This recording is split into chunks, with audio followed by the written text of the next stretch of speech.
안녕하세요. 여의도 라이브 윤수영입니다. 선택의 날이 가까워지고 있습니다. 대한민국의 향방을 가를 대선이 불과 9일 남았습니다.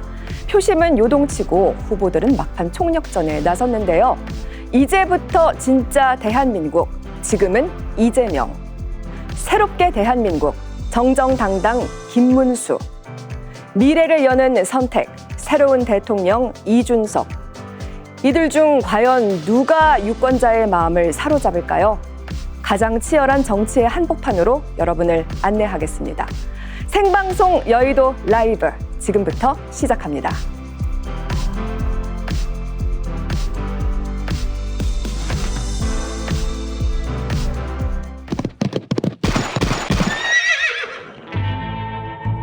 지도자가 되고 또 국민 통합을 하려면 가정에서부터 좀 통합이 돼야 안 됩니까? 형님을 바로 이 성남시장으로서 정신병원에 강제 입원시키려고 하다가 그것 때문에 형수님하고 욕을 하고 다투고 이렇게 된 거 아닙니까? 그 점은 제 소양이 부족, 또 수양이 부족으로 제가 사과 말씀을 다시 드립니다. 그러나 김문수 후보는 이런 말을 할 자격이 없죠. 본인은 갑질을 하지 않습니까? 그 소방관한테 전화해서 나 김문수인데 뭐 어쩌라는 거예요? 다른 사람들은 전부 국회 담을 넘어서 정말 들어가 전부 계엄 해제에 참여했는데 계엄 해제 표결에 참여하지 않았어요. 결국 싸우는 척하면서 결국은 실제로는 계엄 해제에 반대한 거 아니냐. 저는 결국 이재명 후보가 음모론적이고 세상을 참 삐딱하게 보고 있다는 것을 다시 한번 증명하고 있다 이런 생각을 합니다. 간병비 관련해가지고 결국 보장성을 높여야 된다라는 정책을 내셨는데 대원 마련은 어떻게 되는 것입니까?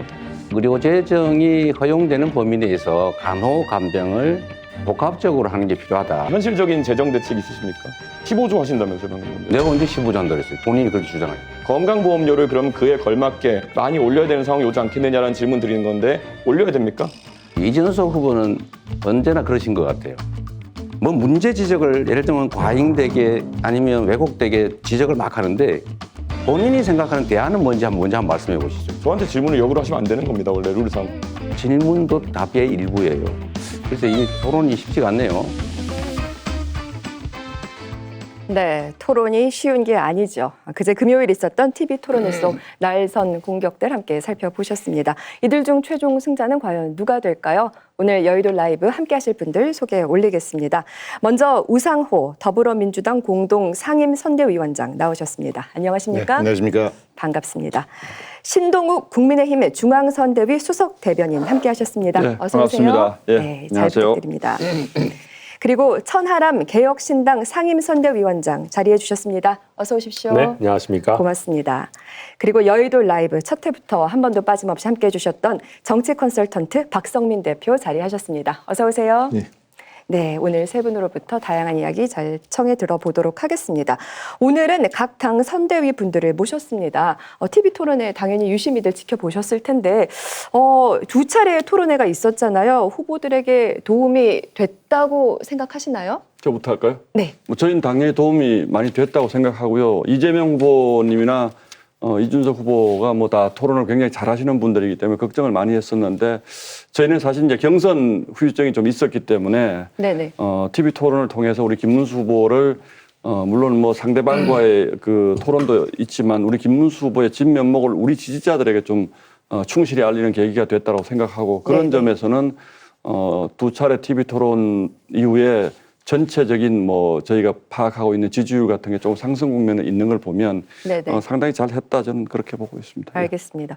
우상호 의원님은 어떻게 글쎄, 제가 볼 평가하십니까? 때는 이제 그 두 후보가 굉장히 그 선두권 있는 후보를 공격을 많이 하셨는데 결정적 한 방이 없어서 큰 변수를 만들지 못했다. 오. 이재명 후보가 되게 안정적인 태도로 네.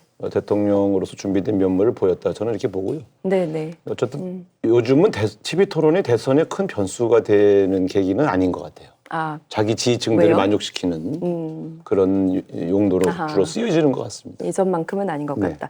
신동구 의원님께서는 김문수 후보가 잘한 것 같다, 잘하신 것 같다라고 예. 얘기해 주셨고 상대적으로 이재명 후보님이 조금 저는 좀 못한 것 같다는 느낌을 가지고 있습니다. 예. 못하셨다고. 이제 저렇게 판단하시면은 이제 네. 전략 짜기가 굉장히 어렵죠. 근데 제가 네. 볼 때는 그 결국 다 자기 지지층들이 우리 후보가 잘했다고 주장하는 그런 네. 흐름들이 조성된 것 같고요. 네네. 지금 TV 토론 이후의 여론조사의 흐름이 저는 TV 토론이 영향 변수가 된 것 같지 않다고. TV 토론은 큰 변수가 된 것 같지 않다라고 얘기해 주셨습니다. 천하람 의원님께서는 긍정적으로 보셨을 것 같아요. 왠지. 네, 저희는 뭐 엄청 긍정적으로 봤고요. 그렇죠. 네. 아마 많은 분들께서 이재명 후보를 잡을 수 있는 유일한 대안이 이준석 후보라는 거를 TV 토론을 통해서 다시 한번 느끼시지 않았을까 싶고요. 네. 그리고 이재명 후보 역량이 없었다. 그러니까 민주당 분들이 계속 그런 얘기 하시더라고요. 별로 재미가 없었다. 뭐 많이 보지 않았다. 역량이 없을 것이다. 진 쪽에서 계속 그런 얘기 하는 겁니다. 그리고 제가 얘기하는 거는 네. 이재명 후보가 TV 토론하기 전에는 약간 하늘에 떠 계시는 분 같았어요. 네네. 막 범접할 수 없는 네네. 천상계 후보 이미 대통령 감이에요. 그렇죠 반쯤 돼 계시는. 네, 네. 근데 TV 토론을 하니까 점점 땅으로 내려오시더라고요. 네네. 그러면서 다른 후보와 공방을 주고받는 과정에서 어라 이재명 후보 경험 많고 유능하다 오래 준비했다 그랬는데 네. 생각보다 준비 안 돼 있네. 생각보다 디테일 들어가니까 떨어지네. 해서 1차 토론에서는 그래도 나름대로 태도를 관리하시려고 했는데 네. 2차 토론에서는 이제 진짜 천상계에서 내려온 김에 치고받고 싸우자 지상계에서 해가지고 이제 싸워야 된다. 그렇죠. 네. 2위 2위 후보도 아니고 3위 후보인 이준석 후보와도 물고 뜯고 싸우는 걸 보니까 아하. 이제는 굉장히 위기의식이 엿보인다. 네, 네. 그렇게 평가합니다. 굉장한 자신감이 지금 개혁신당으로부터 확 느껴졌고요. 지금 이제 프로그램 막 시작했는데 팽팽합니다. 박성민 대표께서는 어떻게 생각하세요? 예, 누가 일단- 승자였을까요 이번 TV 토론에서? 그걸 뭐 제가 평가할 수는 없는데 네. 뭐 좀 전에 전하람 의원께서 말씀했지만 그 전주에만 해도 이재명 후보가 갤럽에서 51%라는 그게 아마 1987년 민주화 이후에 대선 여론조사로는 가장 높았던 여론조사가 발표가 돼서 이미 뭐 대통령이 다 된 거 아니냐, 승부 끝난 거 아니냐 이랬는데 지난주에 보면 이제 그 40% 중반대까지 좀 떨어진 여론조사들이 좀 발표가 속속 되고 네네. 이준석 후보가 두 자리 숫자 올라온 게 발표가 됐으니까 아무래도 그거는 TV 토론에 영향이 있지 않느냐. 특히 1차 TV 토론에서 호텔 경제학이 뭐 또 이런 얘기가 좀 있었기 때문에 그런 면에서 보면 조금 더 변수가 없는 것 같은 선거에서 변수가 됐고 그래서 마지막 이제 모레 있는 대통령 선거 TV 토론이 네네. 그렇죠. 네. 토론회가 한 개 남아 있죠. 좋습니다. 네, 생방송 여의도 라이브 시청하고 계십니다. 지지율 이야기가 나온 김에 현재 판세를 좀 살펴보도록 하겠습니다. KBS가 전국 성인 남녀 3,000명을 대상으로 자체 조사한 여론조사입니다. 무려 3,000명의 응답으로 이루어졌다는 점 알려드립니다. 대선 후보 지지도 보시면 이재명 더불어민주당 대선 후보 49%, 김문수 국민의힘 대선 후보 34%, 이준석 개혁신당 대선 후보 8%로 조사 됐습니다. 해당 여론조사는 KBS 선거방송기획단이 한국리서치에 의뢰해 5월 20일부터 22일까지 사흘 동안 진행됐고요. 표본 오차는 95% 신뢰 수준의 표집 오차 플러스 마이너스 1.8%포인트입니다. 자세한 내용은 KBS 홈페이지와 중앙선거여론조사심의위원회 홈페이지 내용 참고하시면 되겠습니다. 요새 여론조사들이 여러 발표되는 상황이고 조금씩 다릅니다. 일단 KBS에서 실시한 조사 이렇게 나왔는데요. 이 결과 보시고 각 당에서는 어떻게 해석하시는지 궁금하네요. 어느 분께서 먼저 말씀해 주시겠습니까? 민주당 먼저 하시겠어요. 뭐 이 3자 구도가 점점 이제 고착화되는 그런 여론조사 결과를 보여지고요. 거기서 이제 다른 여론조사 결과하고 뭐 한 3, 4% 왔다 갔다 하는 것은 저는 크게 이렇게 변동률이 큰 것 같지는 않다. 그래서 제가 2주 전에도 분명히 예측을 했습니다만 김문수 후보가 10%대 이내로 들어올 거다. 네, 지지율 네. 격차가. 제가 이렇게 예고를 한 적이 네, 있는데 그 말씀 좀 계속 제 예상대로 하셨었죠. 이렇게 간 것 같고 문제는 예. 여기서 더 올릴 수 있냐. 이런 문제인데 현재 구도는 저희 캠프에서 예상한 대로 그 정도의 지지율이 남은 기간 중에 좁혀져 있다. 네, 그래서 그런데 여기서 더 올리기는 쉽지 않을 것이다. 저는 이렇게 보고 있습니다. 네. 다소 주춤하고 있지만, 네. 저희는 그 그래프는 역시 이제 그 기울기가 굉장히 중요한데 지난주에 나온 여론조사들을 보면 되게 이재명 후보가 40% 중반대까지 떨어진 여론조사들이 많이 나오거든요. 근데 이건 뭐 그거보다 조금 높게 나온 것 같긴 한데 어쨌든 김문수 후보의 그 기울기가 굉장히 가장 급하게 보이고 있어서 네, 이런 네. 점에서는 저는 뭐 이번 주말을 지나면서 왜 이제 저희는 더 올라갈 여지가 굉장히 많다라고 보느냐 하면 그 경선 후유증을 저희는 역시 가장 많이 꼽습니다. 그래서 네, TK라든지 부울경 지역에서 저희가 예상하는 것만큼의 지지도가 잘 잡히지 않고 있는 이런 부분들이 저는 상당 부분 이제 만회가 될 걸로 보고 있고 네. 그래서 뭐 10% 이내라는 것은 뭐 당연하고 지금 어떤 조사는 보면 40% 초반대 40% 중반 이렇게 나오거든요. 아, 그래요? 그러면 저희는 저희 김문수 후보가 올라가는 것도 중요하지만 이재명 후보가 저는 좀 더 떨어질 걸로 그렇게 예상을 하고 있습니다. 조금 전에 말씀드린 그 호텔 경제학 같은 거 이런 것들은 왜 그 얘기를 제가 뭐 다른 당 후보입니다만 왜 그런 얘기를 했을까라는 생각이 들 정도로 사실은 이재명 후보에게 굉장히 치명적이라고 저는 생각을 하고 오늘 네. 보면 또 시흥의 거북섬 같은데 지금 거기는 뭐 완전히 네. 완전히 지금 유령 도시가 됐다고 그러는데 이재명 후보는 거기 가서 유세할 때 장사 잘 되고 있다 이런 얘기하는 거는 정말 굉장히 치명적인 얘기들이거든요. 이제 이런 네, 부분들 네. 때문에 좀 더 떨어질 수 있다 저는 그래 봅니다. 네, 네. 알겠습니다. 예. 뭐 물론 저희도 이제 여러 여론조사들 사이에 오차 범위가 있을 수 있는데요. 요즘 이준석 후보 10% 넘는 것들만 보다가 약간 한 1, 2% 차이지만 네. 안 되는 거 보니까 좀 뭔가 서운하네요. 약간 약 올리시는 것 같아요. 농담이고요. 근데 그럼에도 불구하고 네. 이제 토론회 이후에 계속해서 이준석 후보가 우상향 곡선을 그리고 있고 네. 저는 이런 것들 볼 때마다 초반에 저희들에게 악담을 했던 것들을 하나하나 깨면서 성취해 나가는 게 좀 짜릿합니다. 네, 네. 많은 분들이 돈이 없어서 완주도 못 할 거다. 뭐 2% 3% 받다가 끝날 거다. 뭐 단일화 대상으로 고려라도 해주면 고마운 줄 알아라. 뭐 이런 식의 이제 악담들을 저희가 한 단계 한 단계 깨면서 계속 성장하는 그러니까 우상향 곡선을 그린다라는 게 저희 의미 있다고 생각하고 네. 지난 2차 TV 토론뿐만 아니라 3차 TV 토론 저희 또 앞두고 있고 또 이번 주말에 수도권에 굉장히 이제 주요한 핫플레이스들 후보가 돌면서 유세를 하는데 네. 반응이 한층 더 뜨거워졌더라고요. 현장의 열기가. 저희가 동탄 선거 할 때도 보면 여론조사에서 숫자로 표시되기 전에 분위기들이 달아오르는 게 현장에서 느껴졌었는데 네. 그런 어떤 전조 증상 같은 것들이 증상이라고 하면 안 좋아 보이나요? 어떤 전조가 지금 드러나고 있어서 저희는 네. 앞으로도 굉장히 우상향할 네. 걸로 기대하고 네, 있습니다. 네. 고무된 분위기가 느껴졌고 추격하고 있다라고 국민의힘 말씀해 주셨고 더불어민주당 다소 주춤하고는 있으나 분명히 여전히 선두를 달리고 있죠. 박성민 대표님 어떻게 보셨어요? 지난주의 여론조사 흐름은요. 이렇게 뭐 얘기할 수 있습니다. 굉장히 많이 발표가 됐는데 일단 이재명 후보의 약간 주춤하고 하락세다. 그리고 김문수, 이준석 후보의 상승세다. 이거는 뭐 분명한 것 같고요. 다만 이제 제가 이 방송에서도 그랬는데 의미 있는 숫자는 이재명 후보는 48%, 김문수 후보는 37%, 이준석 후보는 10%다. 그전에 제가 이렇게 말씀드렸죠. 48%는 뭐냐면 네. 모름, 응답, 그다음 지지 후보 없음을 빼고 다시 계산하면 이미 50%를 넘어가는 숫자입니다. 그러니까 뭐 네. 이건 매직 넘버라고 하죠. 그리고 그 전주에는 MBS 49, 갤럽 51로 매직 넘버를 넘어갔어요.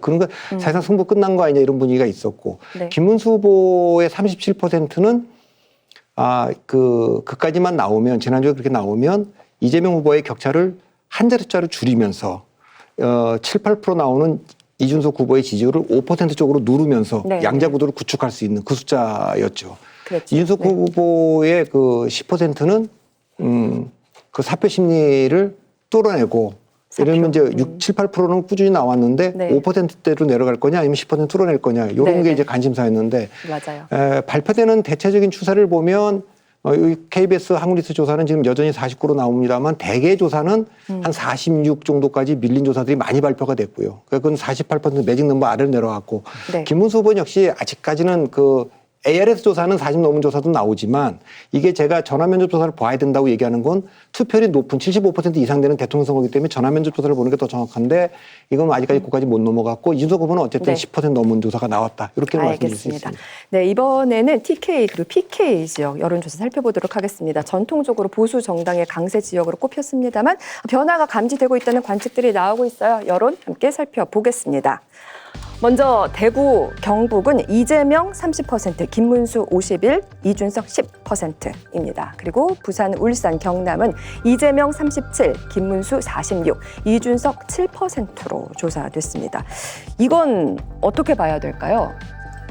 그러니까 이제 대대로 민주당 후보들은 정말 TK 30% 돌파하는 게 염원입니다, 염원. 지난번에도 이제 안동 출신의 이재명 후보가 나섰기 때문에 네, 가능하지 맞아요. 않겠냐 이래서 네, 네. 중간중간 조사에서는 근접하기도 하고 넘기도 하는 조사가 있었는데 네. 막판 가면 다시 쭉 밀렸거든요. 그러니까 네네. 여전히 유보하고 있는 분들 중에서 TK는 그래도 우리가 지켜주지 않으면 국민의힘 보수가 잘못한 것도 많지만 그거 어떻게 하냐. 네. 그래서 저는 이게 30%를 목표로 하고 있지만 네. 쉬운 목표는 아니다.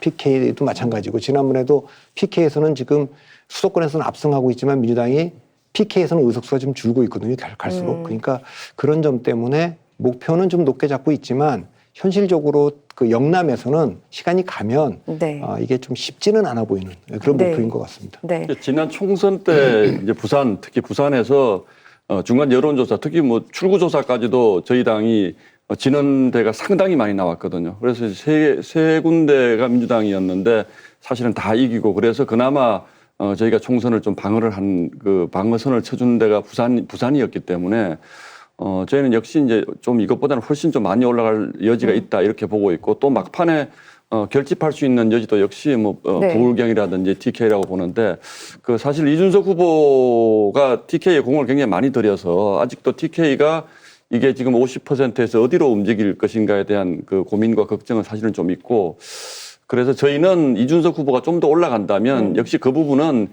이재명 후보의 네, 표를 저희는 잠식해서 네. 뺏어올 거다 네, 이렇게 네. 보고 있기 때문에 어제 김문수 후보가 이제 경북 지역에서 유세했었는데 그때 네. 분위기가 어땠는지 좀 알려주세요. 굉장히 좋았죠. 굉장히 좋았고 특히 이제 어제 뭐 이제 그 박정희 전 대통령 생가에서부터 네. 박근혜 전 대통령 오늘 유경수 여사 고향인데 이 라인은 어쨌든 저희로서는 상당히 어쨌든 TK의 민심을 자극할 수 있는 승부처라고 저는 생각을 하고 있거든요. 네. 그래서 아마 오늘까지의 움직임을 좀 더 여론조사에 반영이 되면 TK는 저는 확실히 더 많이 올라갈 거라고 그렇게 보고 있습니다. 네. 이제 이게 이렇게 보셔야 돼요. 그러니까 지금 사실 전통적인 국민의힘 강세 지역에서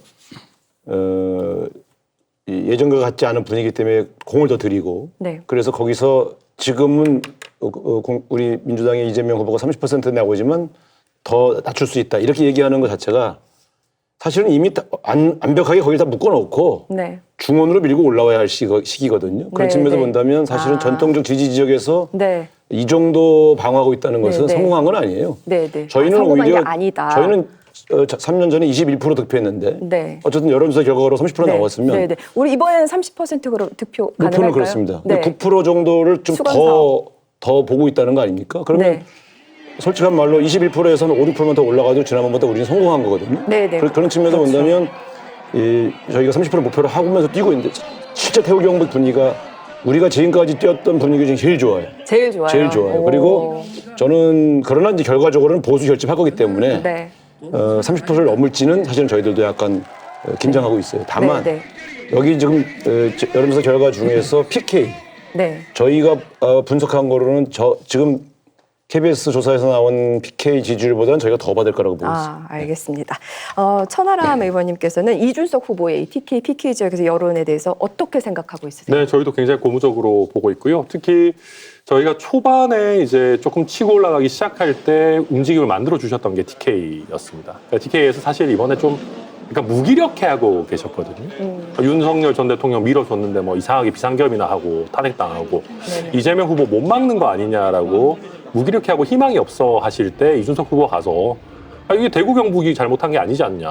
그리고 이준석을 중심으로 세대 교체를 해낸다면은 네. 희망이 있다라는 메시지를 드렸고 네. 거기서 일정 부분 저는 반응해 주셨다고 생각합니다. 네, 특히 네. 아하. 그래서 대구 경북에서도 지금 국민의힘 이대로 가서는 안 된다. 뭔가 좀 확실한 새로움이 있어야 된다라고 하는 분들 위주로 이준석의 세대 교체론이 저는 일정 부분 작동하고 있다라고 보고요. 네. PK에서도 비슷한 흐름이 있으면서도 거기에 덧붙여서 요새 이준석 후보가 노무현 전 대통령을 오마주하는 메시지들을 적극적으로 내고 있거든요. 여러 차례 내고 있죠. 그래서 PK에서 약간 비명계 민주당 표심 내지는 예전에 노무현 전 대통령을 그리워하는 표심까지도 네. 일정 부분 저희 쪽으로 좀 이동하고 있지 않은가 네, 네. 저희 파악하고 있습니다. 네, 세 제가 분- 짤막하게 한 말씀 드리면 네.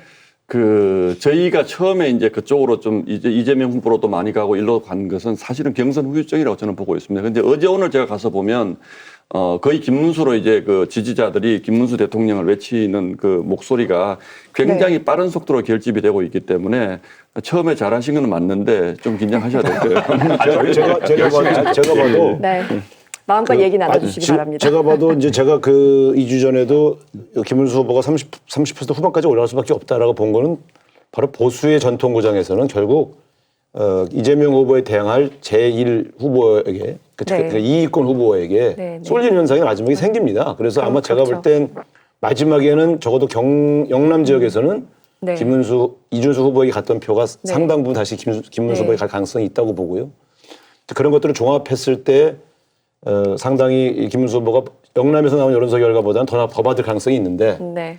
저희가 볼 때는 이제 전통적 약세 지역에서 우리가 그렇죠. 약진하고 있는 것이 되게 힘든 고무적인 지역에서. 것이고요. 또 네.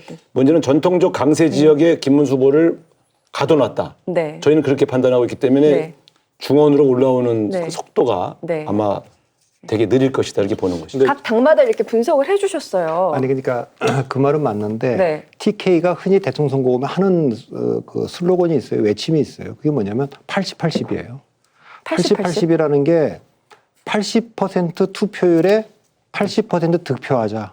적어도 대구 경북은 그렇게 가야 된다. 이게 실제로 뭐 빈말이 만장일치로? 아니고 이걸 목표로 늘 하는 겁니다. 근데 지금 그리고 이제 뭐 민주당은 늘 30% 한번 가보자.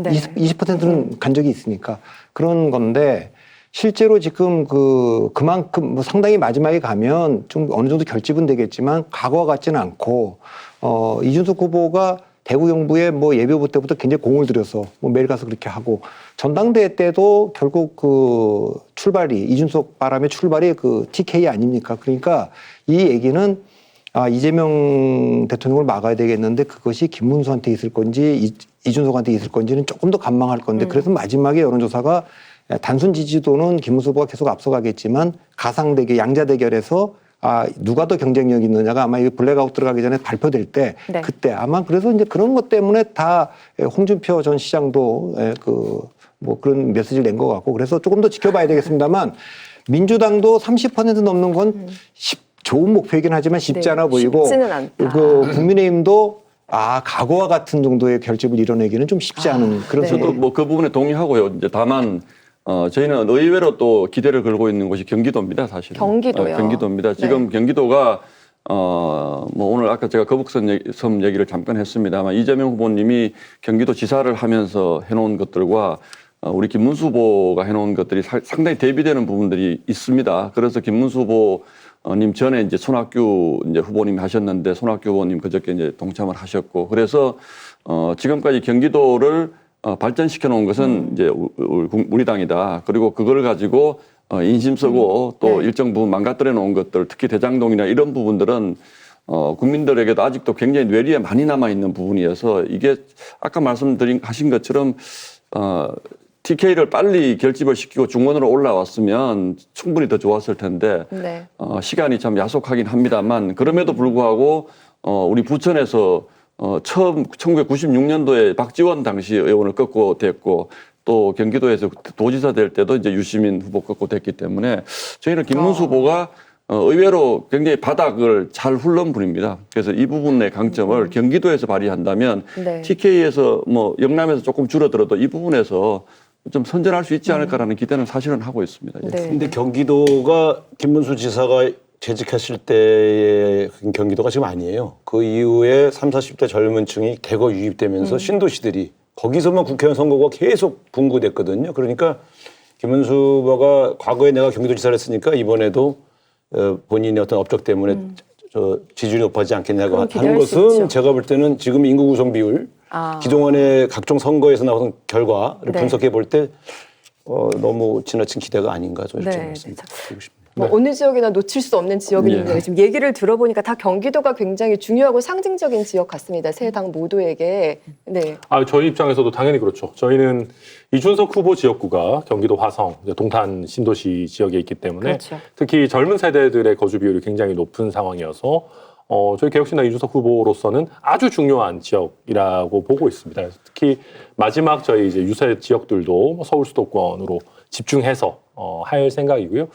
그러니까 저도 두 분 말씀하시는 거 들어보면 좀 재밌다고 생각한 게 대구 경북 30% 이재명 후보 TV 토론하기 전이었으면 가능했을 것 같습니다.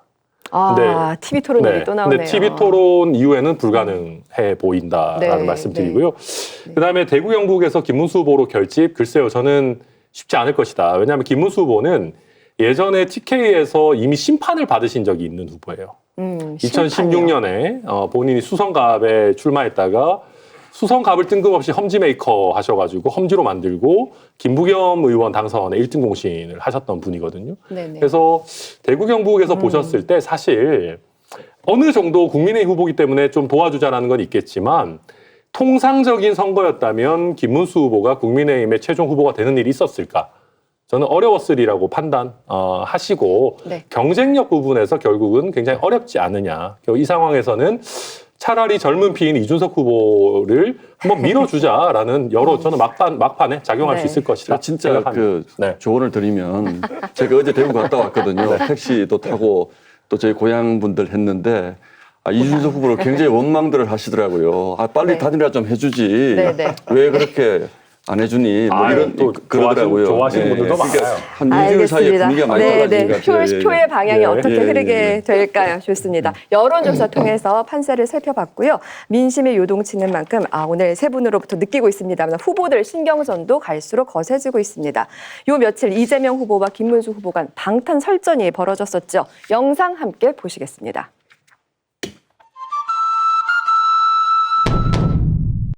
이재명 후보를 지켜주셨고 그리고 위기 때마다 상선 국회의원 여러분 앞에 이 방탄유리를 설치하고 이 연설하는 제 마음은 편할 것 같습니까? 대선 후보가 언제 피살될지 모른다는 제보가 들어오고 그래서 이렇게 막아놓고 이렇게 만든 정치 세력이 누굽니까? 국민의힘 아닙니까? 누가 나는 방탄조끼 안 입었다고 싹 보여주던데 저는 방탄조끼 입었어요.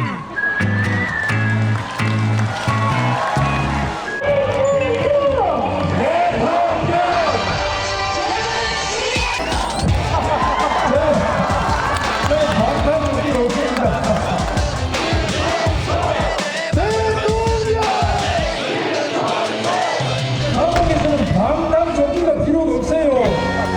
방탄유리가 필요 없어요. 아무리 방탄유리를 친들 또 방탄조끼를 한 게 아니라 두 벌, 세 벌 겹겹이 입어도 거기다가 양심이 겁니다. 네. TV 토론 못지않게 불꽃 튀는 방탄 설전이었습니다. 김문수 후보가 이제 나는 방탄조끼 아닙니다. 그런 거 필요 없다라고 이제 말을 했잖아요. 반면 이재명 후보는 양심이 벌벌벌벌 떨린다 이렇게 이제 김문수 후보가 얘기했단 말이에요. 이 발언 어떻게 들으셨습니까? 글쎄 그 네거티브도 여러 가지 성격이 있는데 저는 사실 이 방탄조끼 둘러싼 김문수 후보의 공격은 조금 좀 비인간적이다 이런 생각이 들어요. 사실 뭐 저희라고 해서 저런 후보 말씀처럼 저런 상황이 좋겠습니까? 처음에 저 철원에서 경청토 처음 시작했어요. 제가 옆에 있었는데 그때는 안 입었어요. 네네. 처음부터 처음 이틀은 그냥 갔는데 인제쯤 갔을 때 화전쯤 갔을 때 제보가 들어왔다. 네, 그래서 네, 그때 이제 네. 이제 옷을 입기 시작했거든요. 예. 그래서 옆에서 제가 그 식당에서 식사실직에는 벗었다가 식탁 끝나고 입을 때 옆에서 좀 마음이 안 좋더라고요. 네, 이렇게까지 우리가 이런 네. 대비를 해야 되나 하는 정도에서. 근데 네, 그러면 그런 거를 같이 걱정해 주는 게 좋지. 그걸 조롱하고 비난하는 것은 저는 네, 별로 네. 바람직해 보이지는 않고요. 네, 이게 네. 무슨 대선 이슈입니까? 방탄조끼가. 그래서 제가 볼 때 이런 걸 이슈로 만드는 건 좀 별로 바람직해 보이지 않고요. 네. 김문수 후보님이 그 정도 인간미가 없던 분이 아니신데 이상하게 초조하신가 보다 이런 생각 들어요. 그게 제가 보기 이재명 후보님이기 때문에 그러신 거예요. 왜냐하면 제가 국회에서 이렇게 보면 이재명 후보님이 굉장히 그 피해자인 것처럼 계속 그 본인을 그 포장을 하세요. 뭐냐면 본인이 이제 여러 가지 경위로 이제 재판을 받고 있잖아요. 그리고 국민들로부터 뭔가 뭐 일종의 뭐 갑질 같은 걸 많이 한 사람으로 자꾸 인식이 돼 있으니까 내가 잘못한 것이 아니고 이거는 검찰 그 무리한 수사의 피해자다 이런 걸 자꾸 하다 보니까 저것도 저는 자꾸 피해자 코스프레라고 사실 생각을 합니다. 피해자 코스프레라고 신변 안전 문제 때문에 아니요, 입으시는 저도 것 뭐 같은데. 신변 안전이 정말로 문제가 된다면 저거를 저희가 그 희화시키고 싶은 생각이 없는데 무슨 탐지견을 데려가가지고 폭발물 뭐 검사를 한다거나 방탄유리를 끼고 이런 거는 제가 보기에는 어떤 제보인지 잘 모르겠는데 정말 저도 사실은 그 무슨 뭐 당신 찌르겠다 이런 뭐 제보든 협박이들을 꽤 봤습니다. 네, 근데 아하. 모든 정치인들이 그렇게 좀 있는데 네. 조금 너무 유난스럽다. 이게 네. 본능적으로 나는 좀 국민 여러분들이 나를 보호해 줘야 될 존재다라는 것을 은연중에 조금 자꾸 그 머릿속에 고정화시키려고 저런 걸 하시는 건데 제가 보기에는 뭐 그 말씀도 일리가 있습니다. 저걸 저희가 그 신변 문제를 가지고 저희가 문제 제기하는 것도 참 그런데 제가 보기에는 정말로 어떤 구체적인 제보가 있는지 이런 부분이 좀 의심스럽긴 합니다. 사실 우리나라에서 워낙 이 방탄유리, 방탄조끼 이거 자체가 유세에서 너무나 생소한 풍경이라 이렇게 얘기들이 나오는 것 이게 같아요. 생소한 건 아니고 이제 87년도에 그때 아직 유세를 할 수가 없었죠. 강조되고 있는데 갈 수가 없으니까 실제 돈이 막 날라오고 그랬지 않습니까? 네. 그때는 그 필요했고.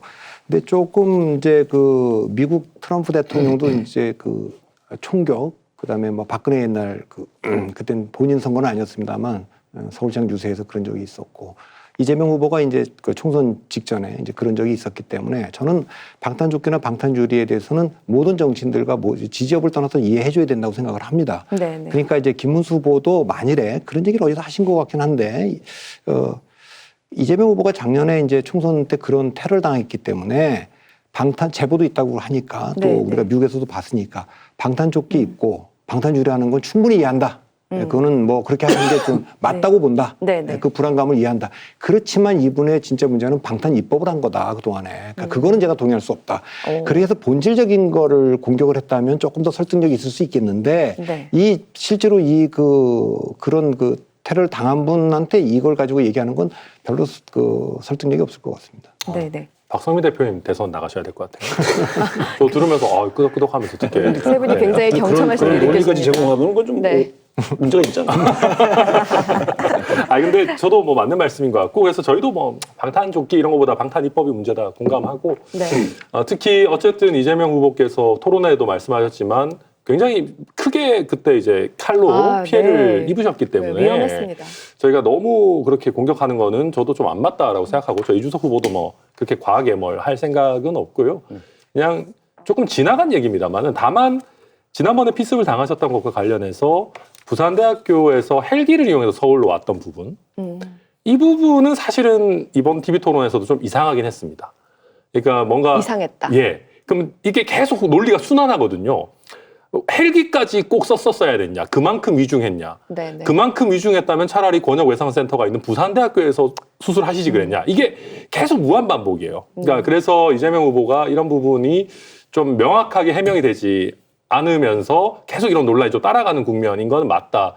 그리고 저희로서는 참 감사한 일인 게 물론 아프신 상황이었으니까 아까 우리 PK 표심도 얘기했는데 만약에 이재명 후보가 그때 당시에 나는 우리 지역 의료를 믿는다. 부산에서 치료받겠다라고 하고 이제 치료 받으시고 나와가지고 부산이 저를 살렸습니다. 저의 제2의 고향은 부산입니다. 이랬으면 이번 대선은 하기도 전에 끝났을 건데 영웅이 됐을 것이다. 그러시지 않았기 때문에 네. 저희가 또 타이트한 대선 하고 있지 않나 생각하고 네. 이게 좀 같은 논리인데요.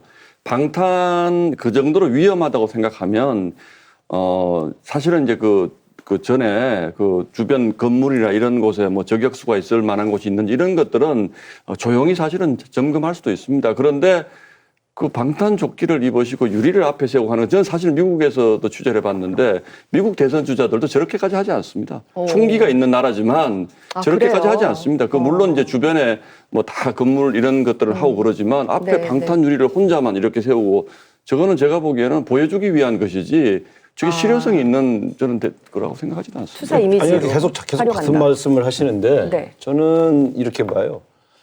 모든 사안에 대해서 의구심을 가지고 가질 수 있어요. 근데 그걸 이슈로 만드는 거는 전략이거든요. 특히 후보가 자기 입으로 집중 얘기하는 거는 그거는 전략이거든요. 예를 들면 대변인 수준에서 이거 좀 너무 오버하시는 거 아닙니까?까지 했으면 우리가 대응 안 하는데 네.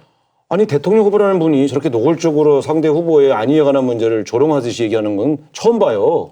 그래서 제가 김문수 후보가 문제가 있다는 거예요. 그래서 네. 왜 이런 걸 전략으로 쓰냐. 그러니까 그런 느낌을 받을 수는 있는데 느낌 받았을 때 뭐 적당히 한두 마디 할 수는 있지만 지나치게 후보가 저걸 활용한다. 정색을 하고 심지어 옷에 뭘 국민 써가지고 방패. 아직 나와서 얘기할 때는 좀 유치하지 네. 않나 대통령 선거인데 그래서 네. 제가 그걸 지적한 겁니다. 알겠습니다. 계속해서 다음 이야기 이어가 보도록 하겠습니다. 대선 후반부입니다. 뜨거운 이슈로 떠오른 단일화 이야기 나눠보도록 하겠습니다.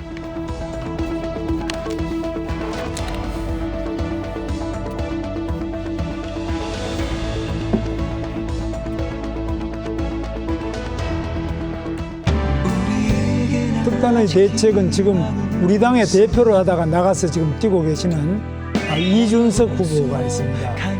이준석 후보는 마지막에 결국 저와 단일화가 돼서 훌륭하게 우리 대선 승리를 이끌 수 있는 주역이 아니겠나 이렇게 생각하고 잘 될 것으로 기대하고 있습니다. 국민 여러분께서 받아보실 투표용지에는 기호 4번 이준석의 이름이 선명히 보일 것입니다. 야합하는 길이 아니라 언제나 정면 돌파하는 길을 선택하셨던 노무현 대통령처럼 이번에는 국민 여러분께서 이준석으로 정면 돌파해 주십시오. 이 후보께서 내란 세력인 국민의힘 김문수 후보와 단일화할 거다 이렇게 예상을 저는 개인적으로 해요. 단 한 번의 예외 없이 단일화에 관심 없다고 이야기하고 있습니다. 이재명 후보는 그냥 본인의 망상 속에서 계속 그것만 두려운 겁니다.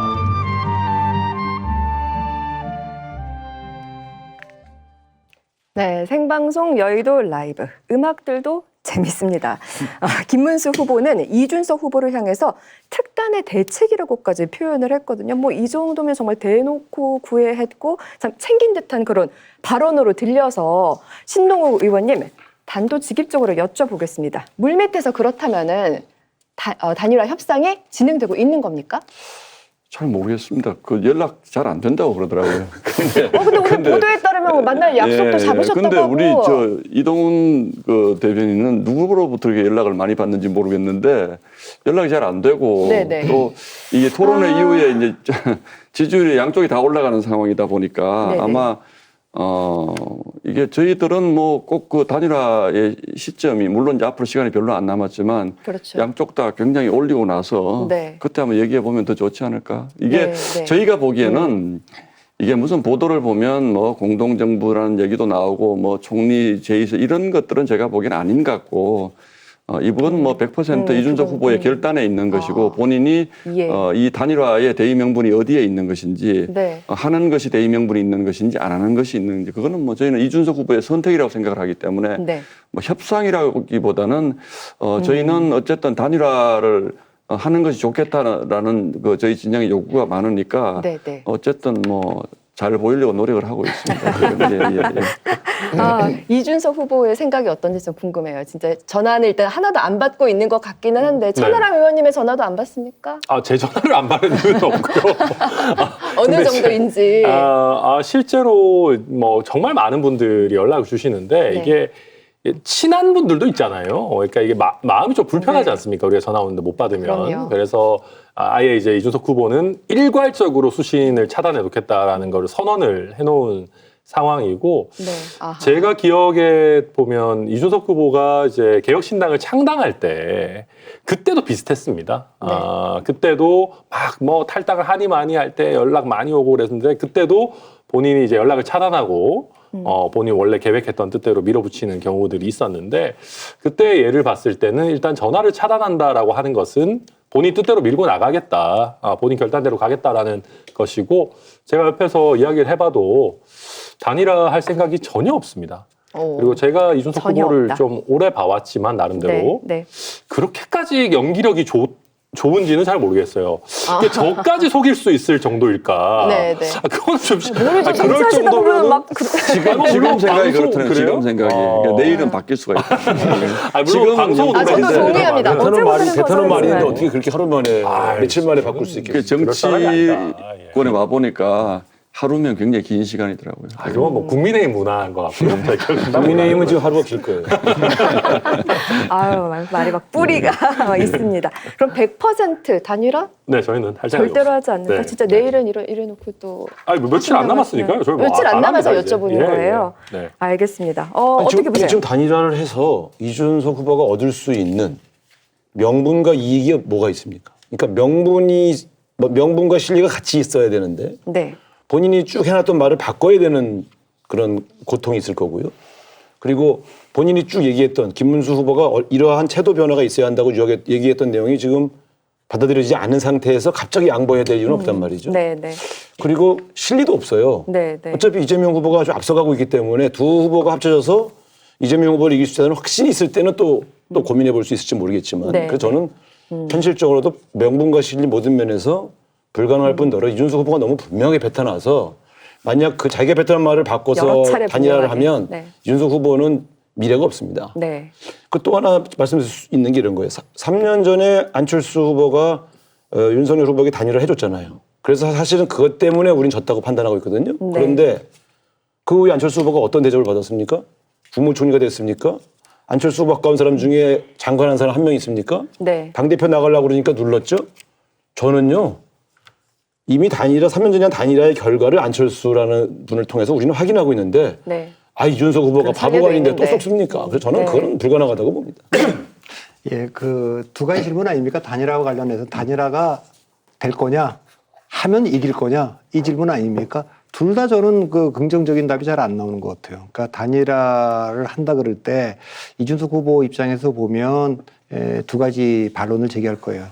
일단 2012년에 안철수 후보가 출마를 안 하고 문재인 후보한테 양보했는데 그것 때문에 그때 지지했던 분들이 흩어졌지 않습니까? 그러니까 본인을 그것도 반대로 1987년대 김영삼, 김대중 두 분은 단일화 압력에도 불구하고 끝까지 출마했기 때문에 자기 지지자들을 건사할 수 있어서 그 뒤에 대통되는 그 힘이 됐기 때문에 그걸 잘 네. 알기 때문에 20대, 30대에 있는 저 지지자들을 본인이 포기하면 흩어질 거라는 걸 알기 때문에 안 할 것 같고 두 번째는 냉정하게 따지면 이준석 후보는 3년 전에도 안철수 후보의 단일화를 반대했던 걸로 알려져 있습니다. 왜냐하면 0.73%가 우상호 위원장께서는 그 단일화 때문에 이긴 걸로 그렇게 해석하지만 저도 그랬고 그때 당시에도 단일화를 안 하는 것이 윤석열 후보가 더 쉽게 이기지 않았을까. 왜 20대, 30대는 그때 윤석열, 이재명 두 후보를 찍기 싫어서 심상정, 안철수 후보한테 가 있었고 호남도 일부 가 있었는데 후보가 갑자기 사라지면서 20, 30대가 심상정 후보인 데까지 20, 여성표를 가져가서 이재명을 찍었거든요. 그러니까 지금 이 상태에서 만일에 이준석 후보가 없었다면 이준석 1차 TV 토론 이후에 이재명 후보의 지지율이 하락했는데 그 하락이 그대로 이준석 후보한테 간 거예요. 그러니까 김문수 후보는 그 이준석 후보의 지지율이라는 게 비상경 반대하고 탄핵 찬성하고 부정선거 믿지 않고 윤석열 대통령 대척점에 반대하고 이런 분들이 모여 있는데 적어도 저게 뭐 오세훈이나 뭐 안철수나 한동훈이나 하다못해 홍준표라도 이런 분들이 됐으면 단일화가 네. 있을지 모르겠는데 지금은 이제 그거를 넘어선 거 아닌가 김문수 후보님. 근데 저는 정말 이준석 후보한테 좀 궁금한 게 한 가지가 있긴 있습니다. 물론 이제 그 말씀도 일리가 있고 다 좋은데 지금 그 상대 후보가 굉장히 특이한 후보라는 거예요. 그러니까 이재명 후보라는 거는 뭐 우리 우상호 위원장님 어떻게 생각하실지 모르지만 우리 헌정사에 이렇게 여러 가지 아직도 재판이 연루가 돼 있고 왜냐하면 이재명 후보가 되면 저희가 생각하기에는 지금 그 스톱시켜 놓은 재판이 워낙 많기 때문에 이 재판을 영원히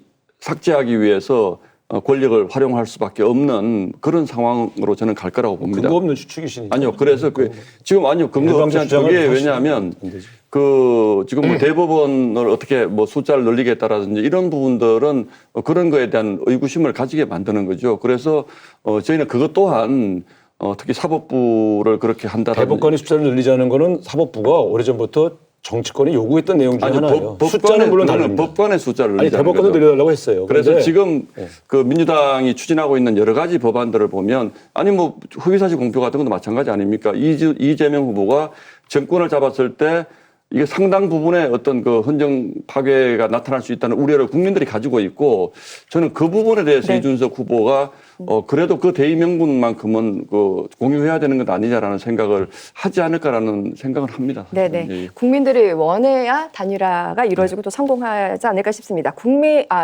여론이 어떨지 준비한 자료 함께 보시겠습니다. 단일화를 찬성하는 여론이 41%, 반대가 37%고요. 후보별로 살펴보면 이재명 지지자는 찬성 10%, 반대 57%, 김문수 지지자 찬성 88, 반대 8, 이준석 지지자 찬성 44, 반대 45로 조사됐습니다. 종합해보면 김문수 국민의힘 후보 지지자는 찬성이 압도적으로 높은 반면 이준석 개혁신당 대선 후보 지지자는 찬반이 팽팽하고요. 반대와 찬성 1%포인트밖에 차이가 안 나는 걸로 나와서 이걸 어떻게 보십니까? 저희 지지층의 특성을 명확하게 보여주는 거죠. 그러니까 저희 네. 지지층이 딱 보면 비상계엄에 반대하고 탄핵에 찬성하는 그러니까 국민의힘은 도저히 못 찍겠다라고 하는 지지층이 있고요. 또 동시에 그럼에도 불구하고 이재명 후보는 결코 대안이 되어서는 안 된다라고 하는 분들이 또 존재하는 것이죠. 네네. 이분들 중에 어떤 게 더 우선순위인가가 약간씩 차이가 있는 겁니다. 네.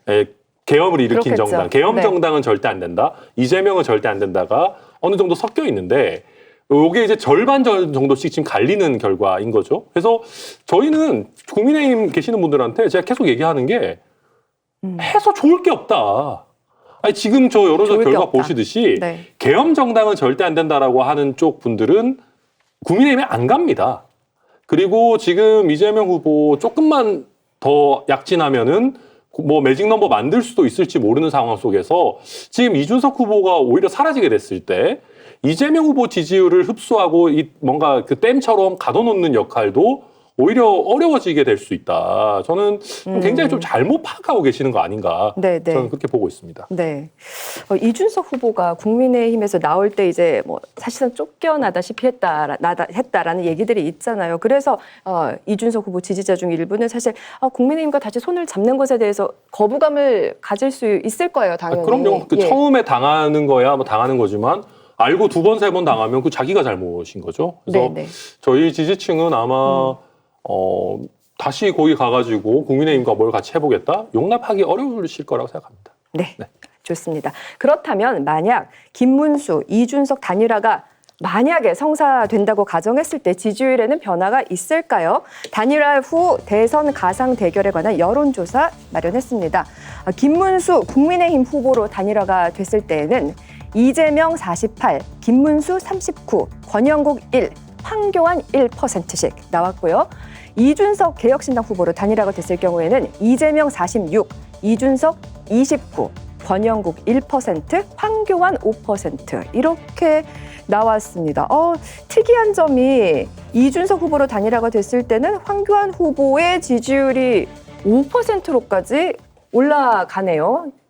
그러니까 이게 이 조사도 아까 이제 한국리서치가 KBS 의뢰를 받아서 한 조사인데 지난주에 발표됐던 다른 조사들하고는 조금 흐름이 좀 다릅니다. 네. 다른 조사는 김문수 이재명, 이준석 이재명이 격차가 거의 줄어들고 있는 상황이에요. 근데 지금은 이거 그렇지 않고 나와 있는 모든 조사를 보면 어떤 특징이 있느냐? 어떤 특징이 있나요? 이재명 후보하고 김문수 후보가 1대1로 붙는 구도, 네. 이재명과 이준석이 1대1로 붙는 네. 구도를 비교해 보면 김문수 후보가 붙었을 때 좀 더 격차는 줄어듭니다. 그거는 이제 모든 트렌드가 지금까지 다 일관돼요. 네, 그런데 또 하나 일관된 게 하나 있습니다. 네. 이재명 대 이준석이면 네. 이재명 후보가 지지율이 낮아집니다. 낮아진다고요? 그러니까 여기서 보면 지금 이재명 대 김문수는 48대 39였는데 이재명 대 이준석은 46이 됐다는 거예요. 이게 뭘 네, 네. 의미하냐면 네. 유권자가 여론조사에 응답하는 사람이 질문을 받았을 때 이재명 대 이준석으로 1대1로 붙는다고? 네. 그러면 조금 생각을 해봐야겠는데요. 약간 빠져서 유보를 하는 거예요. 그렇기 아하. 때문에 지금 이 데이터에서 지금 보여주는 거는 단일화가 지금 뭐 목요일 날 이제 그 사전투표가 들어가기 때문에 수요일까지 돼야 된다 이렇게 보는 건데 실제로 27일 화요일 날 밤에 TV 토론 있고 나서 수요일 날 하기가 어렵습니다. 그러니까 여론조사는 27일 모레 저녁까지 한 것만 발표할 수 있어요. 이게 수요일 날 발표가 되든 목요일 발표되든 발표가 될 건데 네. 그때 주목해 봐야 될 것이 양자 가상 대결에서 이재명 대 김문수, 이재명 대 이준석이 실제로 누가 앞서느냐 마지막에 들어요. 거기에 따라서 민심에 의한 단일화가 있을 수 있습니다. 실제로 경쟁력은 누가 더 있구나. 이것이 협상 테이블에 앉아서 하는 것보다 나을 수가 있다는 네. 거죠. 네. 단일화 마지노선은 그러니까 수요일까지로. 예, 목요일부터 사전투표 사전투표 들어가기 때문에 맞습니다. 앞서 영상에서 이준석 후보가 이재명 후보의 단일화 질문에 답하면서 망상 속에서 그러니까 단일화가 두려운 것이다 이렇게 비판했는데 우 의원님 단일화가 두렵습니까? 민주당에서는? 두렵다기보다는 불편하죠. 불편하다. 왜냐하면 마지막에 변수가 될 수도 있으니까. 그러니까 3년 전에 우리가 윤석열, 안철수 단일화에 대한 트라우마가 있어요. 네네. 그때 우리도 안철수 후보하고 접촉하고 있었거든요. 네, 그러니까 이 마지막 변수가 누구에게 유불리할지를 예측할 수 없을 때 좀 앞서가는 후보 입장에서는 변수가 발생하지 않기를 바라는 마음이 있는 거죠. 그러니까 두렵다기보단 좀 불편하다는 게 정확한 지적이고요. 네네. 불편하다. 여러 조사에서 나오지만 단일화 한다고 해서 김문수 후보가 이준석 후보의 지지층을 다 흡수하지 않는다라고 하는 데이터는 저희도 보고 있거든요. 네네. 그런 측면에서 변수는 되지만 그것 때문에 갑자기 승패가 바뀔 가능성이 없다고는 보나 네. 굳이 마지막에 변수가 발생 안 했으면 좋겠다라는 마음은 솔직히 있는 것이죠. 불편해서 일지 이재명 후보가 오늘 기자간담회에서 단일화가 성사될 것으로 전망하며 대비한 선거 전략을 준비 중이라고 밝혔거든요. 이건 어떤 전략입니까? 그건 단일화가 되면 발표해야지 지금 발표하면 전략이 아니죠. 네, 여쭤봤습니다. 네. 그러니까 지금 이 얘기는 그 이재명 대 김문수 후보가 되면 사실 이준석 지지자들은 약간 더 김문수 후보한테 갈지 몰라요. 우리 요번에 했던 조사에 20대 38로 돼 있는데 그런 정도로 흩어지는 겁니다. 실제로 그 큰 차이가 없이. 근데 이제 반대로 이준석 후보가 됐을 때는 김문수 후보 지지하는 사람들이 거의 대부분이 그대로 옮겨가는 거예요. 그러니까 이게 이제 그동안에 김문수 후보 측이나 국민의힘은 후보 빼고는 다 내줄 수 있다. 이 얘기하는데 후보가 아니면 무슨 의미가 있겠습니까? 근데 이제 심지어는 이제 이준석 후보는 후보 양보도 필요 없다. 그냥 삼자 구도가 양자 구도보다 더 싸워볼 만한 거고 그건 전략적 판단을 해주면 되는 거다라고 지금 얘기하고 있기 때문에 현 시점에서 그 단일화는 되기가 어려울 것 같고 민심에 의한 단일화가 남아있는 게 아닌가 이렇게 보고 있습니다. 현실적으로 지금 이제 이재명, 김문수, 이준석 이렇게 돼 있지 않습니까? 그러면 이제 뭐 후보 교체가 아니라 삼자 구도로 하는 것이 더 나을 것이다라는 얘기는 김문수 후보 역시 삼자 구도로 선거를 치르는 것이 더 나을 것이다 이렇게 보는 측면이라는 뜻인가요? 예, 그러니까 그 얘기는 우리나라 대통령 선거에서 좀 독특한 게 97년도거든요. 그러니까 97년도는 다 얘기하고 있는데 국민의힘에서는 DJP 연합 같은 얘기를 하잖아요. 그러니까 그때 DJ가 JP랑 그 손잡고 이겼습니다. 근데 이게 97년도는 사실 약간 좀 설명이 좀 필요한데 김대중 새정치 국민의 후보는 압도적으로 1등으로 30% 초반대 여론조사 계속 있었어요. 한나라당은 9명의 그 대선자들이 구령이라고 하죠. 경선하니까 이해창 후보가 좀 앞서 있다 그러지만 다 낮았습니다. 최종 후보가 결정됐을 때 이해창 후보가 좀 앞서가고 있었어요. 김대중 후보하고 그다음에 바깥에 김종필 후보가 또 있었거든요. 그러니까 이해창 후보가 앞서가고 있었는데 바로 두 아들 병역 문제가 터졌어요. 거기서 그 이해창 후보가 흔들리니까 바깥에 있던 민주당의 조순 후보가 출마 선언을 합니다. 그래서 기억나네요. 그런데 이제 DJ는 그냥 30%대, 이해창 후보는 20%로 추락하고 조순 후보가 20%로 들어오고 JP가 또 있습니다. 이렇게 가다가 두 아들 병역 문제가 계속 커지니까 이번에는 경선에 참여했던 이인재 후보가 탈당하고 출마 선언을 합니다. 이렇게 오자 구도로 가게 됩니다. 제가 좀 뭐 말을 줄이면 그 위기를 겪었던 DJP 연합이 이때 이루어집니다. 그래서 이제 DJ가 치고 나가니까 한나라당의 이해창 후보가 민주당의 조순 후보하고 그때는 신한국당이었는데 조순 후보하고 합당하면서 이름을 한나라당 좀 길어. 그렇죠. 길죠. 바꿔줬습니다. 자, 근데 이때 말씀드리는 건 최종 결론이 DJ가 김대중 후보가 여론조사에서 한 번도 40%그 선거에서 못 찍었어요. 실제 득표율도 40.1인가 그래요. 그리고 이해창 후보가 38.6인가 이렇게 됩니다. 그러니까 4대 2. 이인재 후보가 만일에 그때 탈당하지 않았으면 이해창 후보가 이겼다 이런 얘기도 있지만 반대로 말하면 이인재 후보가 있었기 때문에 김대중 후보가 치고 나가는, 왜냐하면 충청도 같은 데서 JP가 지지 선언했는데 충청도를 막아줬거든요, 이인재 후보가. 그런 효과도 있기 때문에 예를 들면 이준석 후보가 15를 놓고 올라가서 그때 이인재 후보처럼 20에 근접하는 것이 어차피 보수는 똘똘 뭉친다고 한다면 이재명 후보의 지지를 떨어뜨리는 게 유효한 전략 아니냐라는 얘기도 있을 수 있다는 겁니다. 97년도 대선 이야기 들어봤고요. 제가 볼 때 단일화에서 국민의힘이 노리는 것은 단일화가 되면 좋고 안 되더라도 계속 이 주장을 하는 이유는 이준석 후보한테 가 있는 말하자면 그 민주당 성향의 지지층은 이준석 후보 쪽에 가둬놓고 거기에 있는 보수적인 유권자를 나중에라도 김문수 후보에게 오게 만들겠다는 그런 생각도 있는 거로 보여요. 그러니까 단일화가 되면 좋지만 안 되더라도 그쪽에 있는 보수 유권자를 뺏어가겠다는 전략이라고 좀 봐요. 네네. 홍준표 전 네, 알겠습니다. 시간이 빨리빨리 가야겠습니다. 막판 변수로 꼽히는 단일화 이슈까지 이렇게 살펴봤습니다. 이제 선택의 시간이 얼마 남지 않은 가운데 선거운동 현장의 열기도 갈수록 뜨거워지고 있는데요. 저희 여의도 라이브 제작진이 직접 그 현장 다녀왔습니다. 화면 보시죠.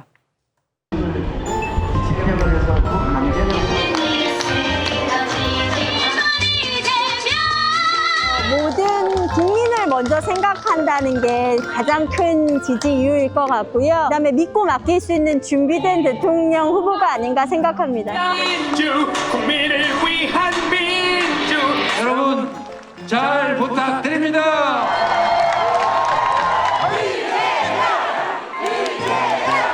가난하고 힘든 삶을 살아봤기 때문에 좀 우리나라에 있는 좀 사각복지지대에 있는 사람들을 많이 좀 위해줄 수 있는 분이 아닌가 싶어가지고 네 그래서 지지하게 되었습니다. 그래도 안 죽고 지금 살았습니다. 김문수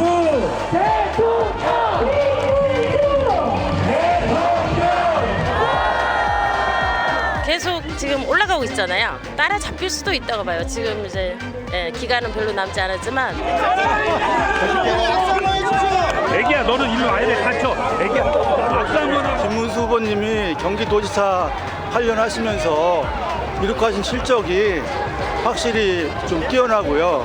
지금은 또 너무 부패한 사람들이 많으니까 청렴하신 분이 필요할 때라 생각해서 김문수 후보님을 지지하게 됐습니다.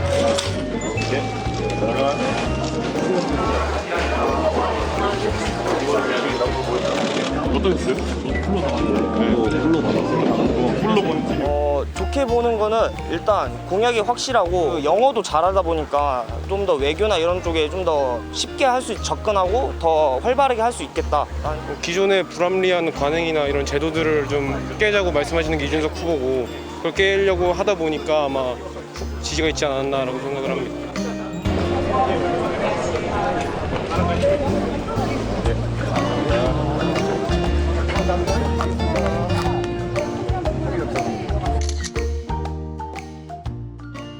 다양한 풍경입니다. 선거 꼭 9일 남았습니다. 마지막 질문 드리겠습니다.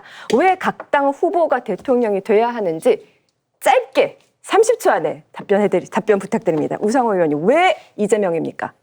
계엄령으로 인해서 온 민주주의 위기, 경제 위기를 극복하려면 잘 준비되어 있는 후보, 서민을 위해서 일할 수 있는 후보가 필요합니다. 네. 저는 이재명 후보가 바로 그 적임자라고 생각하고 이재명을 통해서 대한민국의 위기를 극복하자고 국민 여러분께 호소드리고 싶습니다. 서민을 위한 후보이다. 신동욱 의원님, 왜 예, 김문수입니까? 저는 대한민국이 산업화, 민주화 그리고 선진화의 과정을 거치면서 이 모든 과정을 온몸으로 부대껴 온 사람이 바로 김문수 후보라고 생각합니다. 그러나 자기 걸 한 번도 챙긴 적은 없죠. 민주화 보상금도 거절했고 또 산업화의 현장에 있으면서도 뭐 본인을 위해서 집을 샀다든지 땅을 샀다든지 주변 사람들을 부자로 만들어줬다든지 이런 것을 하지 않은 그야말로 자신의 것을 다 내려놓고 살아온 삶입니다. 그 시대 정신이 우리가 이제는 이런 분을 지도자로 해서 우리 시대 정신을 한 번쯤은 좀 되돌아보고 정리하고 가야 된다고 생각을 합니다. 청렴한 후보이다. 천하람 의원님, 왜 이준석입니까? 젊은 이공계 대통령. 지금 대한민국의 딱인 것 같습니다. 네. 그러니까 더 나은 정권 교체인 것 같아요. 비상계엄을 안 하는 건 당연하지만 이상한 사법부 장악해서 삼권 분리 무너뜨리려고도 안 하는, 또 법조인 출신이 아니어가지고 서로 그냥 뭐 싸우고 가두고 뭐 재판하고 이런 거 말고 정말로 굉장히 젊고 글로벌 감각 있는 이공계 리더가 굉장히 어려운 대한민국의 산업 생태계, 과학 기술을 좀 확 새롭게 할 수 있는 그런 대한민국의 골든타임 네. 아니냐. 네. 이준석의 시간이다 말씀드립니다. 네, 젊은 이공계 리더이다. 좋습니다. 세 분 답변 감사드립니다. 선거 후반부로 갈수록 이재명 후보의 지지율이 이제 정체 또는 주춤한다, 이제 하락하고 있다라는 여론조사들이 나오고 있는데요. 이에 대한 원인을 민주당에서는 어떻게 분석하고 있나요? 아니 이거는 당연한 거예요. 당연한가요? 왜냐하면 이게 이제 여론조사라는 것은 결국 일정한 숫자를 가지고 100분위로 나누는 거 아닙니까? 그런 게임이란 말이에요. 그래서 보수가 결집해서 김문수 후보의 지지율이 올라가면 당연히 그 100분율에서 이재명 후보의 지지율은 하락한 것처럼 보여요. 네네. 그건 너무 당연한 것이죠. 그런데 저는 그 속에 감춰져 있는 진실이 있다. 그러니까 예를 들면 선거는 구도, 인물, 이슈로 전체적인 승부의 흐름 패턴이 바뀌어지는데요. 네. 이번에는 대형 이슈가 없어요. 메가 이슈가 없기 때문에 이슈 때문에 승부가 바뀌지 않아요. 이슈는 없다. 그렇다면 인물 아니면 구도. 그런데 우리는 이런 겁니다. 현재를 봐서 우리는 소위 말하면 중도 보수부터 진보 영역까지 구도는 다 총 결집이 됐기 때문에 그렇게 모여져 있는 이 소위 말하는 응집도가 과거에 볼 때 지금의 보수 진영의 후보가 아직 내부 정비를 끝내지 못한 사이에 우리는 외연으로까지 확대해서 네. 그래서 50% 넘는 지지율도 나왔지만 저는 그걸 50% 넘는다고 믿지는 않았어요. 네, 네. 그건 현재 나오는 백분율의 착각이다. 네, 네. 그리고 경선 때문에 생긴 일시적인 문제다. 그래서 제가 볼 땐 지금이 말하자면 정상적인 데이터 값이에요. 근데 이게 저는 정상이다. 오늘 보면서 KBS가 3,000명을 상대로 했잖아요. 네. 오차 범위도 제일 적고. 네, 네. 저는 최근에 나온 조사 중에 KBS 이 조사가 제일 신뢰도가 높은 조사 아닌가 저는 이렇게 봅니다. 네, 네. 가장 신뢰도가 높다. 네. 약간의 변수가 있으니까 그건 저는 뭐 아까도 매직넘버 얘기했지만 다 동의하거든요. 그러니까 이거는 뭐 이재명이냐 아니냐의 선거가 압도적으로 지금 가고 있으니까 2007년도 선거가 가장 유사한 선거인데 2007년. 예, 근데 이제 18일날 1차 TV 토론 이후에 몇 가지 변수가 생겼어요. 첫째는 민주노동당 권영구 후보가 갑자기 들어온 거예요. 그 왼쪽 차선이 없었기 때문에 네, 네. 거의 뭐 이거는 맞아요. 다 단도리가 끝난 줄 알고 중도로 들어온다고 생각했는데 갑자기 툭 보이기 시작한 거예요. 근데 지난 대통령 선거 때 뭐 2% 좀 넘는 표를 얻어서 심상정 후보가 0.73% 지지 않았습니까? 그런 트라우마가 있는 상황에서 민주노동당 후보가 들어와서 물론 1차 TV 토론 때 굉장히 권영구 후보가 잘했죠. 2차 때는 약간 민주당 도우미 같은 느낌이 좀 들어서 그 부담을 본인들도 느끼고 있는 것 같아요. 이거 네네. 뭐 괜히 또 지난번처럼 우리가 선거 나오는 후보가 그러는 건 좀 이상하지만 잘하셔야 되는데. 그러니까 그래서 저는 그런 면에서 민주노동당 지지자들이 또 막 뭐라고 할 텐데. 그러니까 민주노동당이 갖고 있는 민주노동당은 내년 지방선거를 또 해야 되잖아요. 그렇기 때문에 민주노동당 입장에서는 상당히 권영구 후보가 선전해 주는 게 중요한데 여기는 네. 기본적인 지지세가 있는 정당이에요. 기존에 정의당이나 이런 데부터 왔기 때문에. 그래서 상당히 또 권영구 후보가 TV 토론에서 존재감을 보였기 때문에 이름을 알렸죠. 예, 이름을 얼굴과 알렸기 함께. 때문에 예. 그래서 이제 그게 하나 첫 번째로 좀 신경 쓰이는 게 하나 있고 네. 두 번째는 TV 토론이죠. 어쨌든 호텔 경제학이나 뭐 원가 100, 커피 원가 120원 이런 얘기가 계속 있으면서 어쨌든 이재명 후보가 2차, 3차 TV 토론에 조금 부담스러워하는 게 있고 세 번째는 민주당이 그동안에 윤석열 대통령에 대한 그 심판론, 그 비상계엄 이거 바로잡아야 된다 이런 것들이 있었기 때문에 압도적으로 지금 그 정권교체 여론이 모였는데 뒤로 갈수록 이게 이제 대법원에 대한 것도 그렇고 막 그 법원에 대한 압박을 민주당이 하니까 네네. 이제 이재명 후보로 가는 것도 이 윤석열, 이재명 두 사람 다 청산해야 되는 거 아니냐라는 게 좀 생각나기 때문에 중도층으로 확장하는 게 이준석이라는 후보가 있어서 그 중도를 흡수하고 있기 때문에 그 확장이 잘 안 되고 있는 거예요. 그럼에도 불구하고 네. 기본적으로 비상계엄 충격이 너무 강했기 때문에 이재명 후보가 갖고 있는 표가 뭐 40% 초반대로 뚝 떨어지지 않는다면 네. 그 정도라면 뭐 여유가 있을 거라고 저는 보이지만 네. 이번 주 그 블랙아웃 들어가기 전에 그때 여론조사에서 40% 초반까지 떨어지는 조사가 만일 나온다면 그건 약간 위기감을 가져야 될 겁니다. 저는 이게 아까 네. 말씀하신 그 부분을 현장에서 좀 느끼거든요. 이게 뭔가 하면 뭐 앞부분은 뭐 워낙 디테일하게 분석을 하시니까 제가 그 말이 맞는 것 같은데 이제 민주당이 처음부터 내세운 슬로건이 내란 정식이었다는 말이죠. 근데 이게 이제 국민들도 이게 시간이 자꾸 지나면서 지금 자꾸 민주당에서는 지금이 내란 상태라고 자꾸 주장을 하시는데 지금 이게 무슨 내란 상태지? 이런 거에 대한 피로감이 사실 분명히 있습니다. 근데 오히려 무슨 뭐 아까 이제 그 말씀하신 대법원을 압박을 한다라든지 사법부를 압박을 한다라든지 또는 입법을 가지고 뭘 하려고 한다든지 이런 부분들은 이게 어떻게 보면 오히려 헌법 파괴, 이게 내란이 결국 헌법 파괴거든요. 그래서 저는 현장에서 그런 느낌을 많이 가집니다. 이 내란 종식이라는 슬로건이 점점 더 이게 옅어져 가는 상황이기 때문에 저는 이재명 후보가 그 프레임만 가지고 자꾸 말씀하시면 저는 그렇게 호응이 없을 거라고 생각을 합니다. 네. 근데 그러니까 저도 아까 TV 토론 얘기했지만 이재명 후보가 지금 이 정도까지 밀린 것 자체가 이재명 후보라는 후보의 한계를 보여주는 겁니다. 후보의 한계요. 그러니까 사실 이게 이제 예를 들면 박근혜 전 대통령 탄핵됐을 때 탄핵 대선도 물론 민주당이 가져가긴 했습니다만은 그때 박근혜 전 대통령 탄핵보다 어떻게 보면 40여 년 만에 비상계엄이라는 게 더 충격적인 일인데 지금 민주당 입장에서 비호감도가 좀 낮은 그냥 약간 뭐 김부겸, 김동연 뭐 있잖아 우상호 이런 제일 좋은 거 있죠 우상호 위원장님 같은. 혹시 계획이 그러니까 뭐 김경수 뭐 이런 예를 들면 조금 더 비호감도가 낮은 후보를 냈다 그러면은 저는 60% 선을 안정적으로 유지하면서 굉장히 원사이드하게 가지 않았을까 하는데 지금 국민의힘이 결집하는 거는요. 어쩌면 김문수 후보의 개인기 뭐 이런 게 사실 얼마나 있겠습니까? 그냥 반이재명 정서 때문에 지금 결집을 하면서 그 와중에 양쪽 다 꼴 보기 싫다 하시는 분들이 지금 이준석 후보에게 오고 있는 뭐 그런 형국 아닌가. 그런데 제가 이걸 한 가지 말씀드리는데요. 이게 약간 기시감들이 있어서 그런 거예요. 그러니까 한때 이재명 후보가 막 50% 넘는 여론조사 결과 나오다 보니까 이게 좀 떨어진 거로 보이시는 거예요. 제가 6번 대선을 치렀는데요.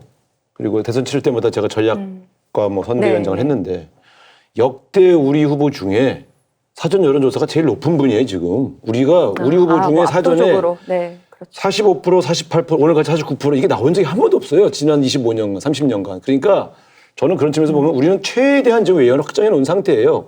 거기서 1, 2%, 3, 4% 떨어졌다고 그래서 막 떨어졌다고 좋아하시는데 그 떨어진 게 아니에요. 그러니까 저는 그런 측면에서 다만 김문수 후보가 추격하고 있는 건 맞아요. 결집해 오고 있는 것도 맞고. 근데 그 결집의 정도가 아까 말씀하셨는데 제가 현장에 뛰어보니까 반 이재명 정서만 가지고는 더 이상 못 올라와요. 그러니까 무슨 소리냐면 이재명 실제 가보면 김문수 얘기하는 분이 안 계시고 다 이재명은 안 돼 이러고 계시거든요. 그 김문수 후보 지지하시는 분들이. 왜냐면 김문수 후보를 잘 모르니까. 근데 반 이재명 정서만 계속 강조한다고 해서 어떻게 플러스 알파가 옵니까? 그래서 저는 저 전략으로 지금 맥시멈으로 온 것 같다. 그리고 부산, 경남과 대구, 경북이 좀 더 갈 거다. 거기서 얻어진 결집효까지 이게 인구가 가장 많이 사는 서울, 경기, 인천 등 이 소위 말하면 그다음에 충청까지 중원에서 반 이재명 정서만으로 과연 당선될 수 있다고 생각하는 건가? 저는 그거는 아니라고 보고요. 요 흐름이 예를 들면 이재명 후보가 더 떨어져야 될 이유는 지금 봐서는 거의 없어요. 서울에서도 우리 김문수 후보가 더 높은 여론조사도 있습니다. 저 이거 하나 여쭤보고 싶어요.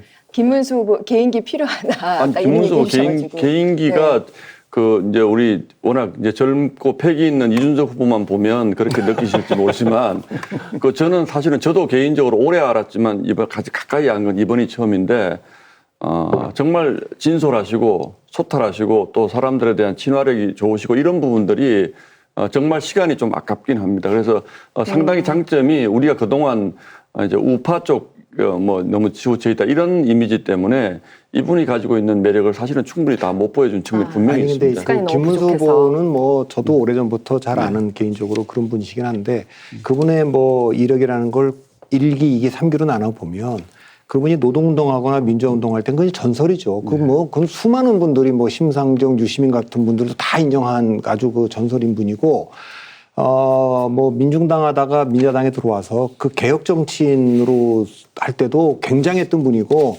경기도지사 선거할 때 2010 유시민 후보한테 이길 때도 그때 슬로건이요. 더 낮은 곳으로 더 뜨겁게인데 우리나라 정치인들 중에 더 낮은 곳으로 더 뜨겁게 선거운동 안 하면 그분 따라갈 수가 없습니다. 2기까지는. 그러니까 그때 선거라면 나왔다면 좀 해볼 만하다고 봅니다. 그런데 그 뒤에 3기는 이분이 이제 아스팔트 우파로 가셔서 자유통일당 대표도 하셨고 정광목사랑 하고 이렇게 된 상황에서 이게 그 윤석열 정부의 장관도 하시고 이렇게 됐기 때문에 이게 경쟁력이 약해졌다는 뜻이죠. 뭐 다른 것보다도. 그래서 그 과거를 들춰갖고 얘기를 하고 있는데 그거는 왜 어렵다고 보냐면 반 이재명이라고 얘기를 하는데 3년 전에도 이재명 후보는 사법 리스크가 있었고 그때도 압도적 의석이 있었어요. 그 우려가 있었기 때문에 윤석열 후보한테 그 대통령직을 맡겼는데 3년 만에 비상경험이 됐기 때문에 그래서 지금 민주당이 분석하고 있는 그 분석이 맞아요.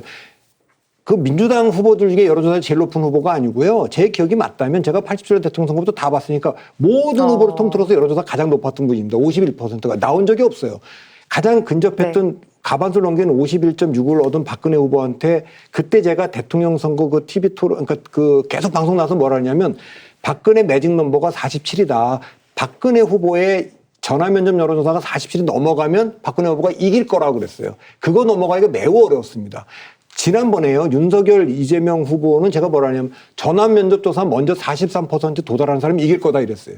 근데 지금 이재명 후보는 49, 51도 나오고 이러고 지금 떨어졌다 그러지만 46에 전환 면접조사로 이 KBS는 49니까 여전히 그렇기 때문에 있다. 다만 그 이재명 후보나 본인이 뭐 말실수를 하거나 당해서 뭐 법원을 어떻게 하겠다 이러는 것들이 결코 도움은 되지 않는 상황에서 마지막 일주일 동안에 이재명 대통령이 압도적 의석을 갖고 있는 대통령인데 이거 정말 대한민국이 앞으로 가는 거 맞나 하는 우려가 있을 수 있기 때문에 저는 40% 초반까지 밀리면 이건 관성적으로 또 다른 일이 벌어질 수 있다. 그러니까 그걸 관리하는 게 지금 민주당은 굉장히 중요한. 그래서 오늘 기자회견을 통해서 여러 이슈를 사실은 이제 막판 이제 며칠 안 남았지 않습니까? 투표일. 그래서 오늘 여러 쟁점들을 사실 명확하게 정리하자.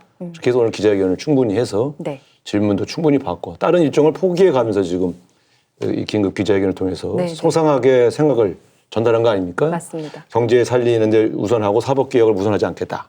대법원에 관한 여러 가지 억측들에 대한 해명을 한 거고요. 또 정치보복하지 않겠다. 뭐 이런, 그러니까 이재명 후보를 악마화했던 여러 담론들을 오늘 한번 털어보자 하고 한 거니까 그러니까 여러 가지 우리도 사실 긴장하면서 마지막 총력전을 하고 있는 겁니다. 네, 알겠습니다. 좋습니다. 앞서 저희 이제 TV 생방송에서도 이제 단일화에 관한 많은 이야기를 나눴었는데요. 이 시간에는 조금 다르게 접근해 보도록 하겠습니다. 일각에서는 범보수 단일화 이슈는 대권이 아닌 당권 싸움이라는 주장도 나옵니다. 사실 계속해서 나오고 있습니다. 개혁신당 이동훈 공보단장이 당권 단일화 거래 제안서를 폭로했잖아요. 천하람 위원장께서도 이와 관련해 들으셨었습니까? 네, 뭐 비슷한 얘기 저한테 하시는 분들도 있고요. 근데 이게 저는 이걸 그렇다고 뭐 너무 그렇게 과하게 얘기하고 싶지 않은 게 이게 뭐 어떤 공식 채널에서 얘기 나오는 거라기보다는 그냥 국민의힘의 여러 그냥 구성원들이 자기 이제 개인 견해로 얘기를 하는 것들입니다. 그러니까 저는 제가 이제 단일화나 빅텐트 이런 거 얘기 나올 때마다 하는 얘기가 국민의힘 스몰 텐트도 지금 거의 다 찢어지고 막 폴대에 넘어지고 막 난리인 상황에서 그거부터 좀 먼저 하시라. 그리고 지금 한동훈 전 대표 지지층과 국민의힘의 주류 지지층 사이에는 생각보다 굉장히 큰 간극이 있거든요.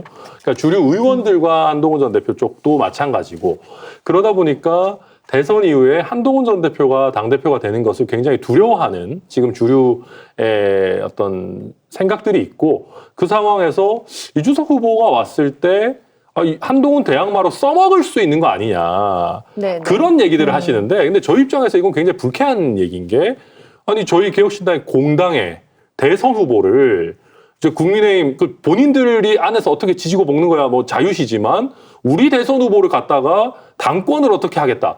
저는 이거는 좀 기본적으로 안 맞는 얘기 아닌가 생각합니다. 네.